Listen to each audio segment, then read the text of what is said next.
Euro dollar daily forecast September 11th, fxempire.com.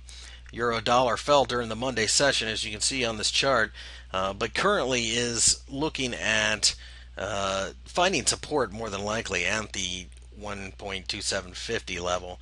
The 61.8 did offer a bit of resistance, but it's also resistance here, and it's also the 128 level. So whether or not Fibonacci played a role in it, hard to tell, but it is one of these things that line up, and as things line up like that, confluence matters. Now the question is where do we go?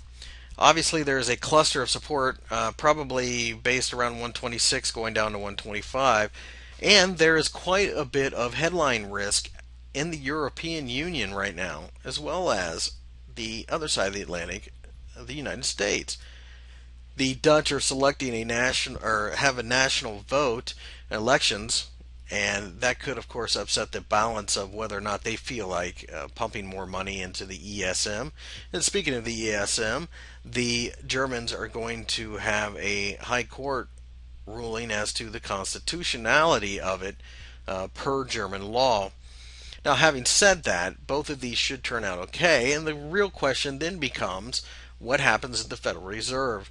If the Federal Reserve doesn't ease as much as the market wants to see, we could see a significant pullback in this pair.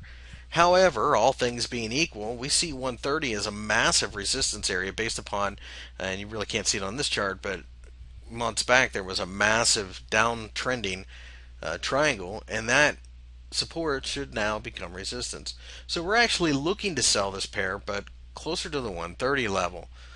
If you're a short-term trader, it does look like we will get that fall back down to maybe 126 or so, but in the end, we still think a bounce is coming, and this pair will try to make it to 130 at least.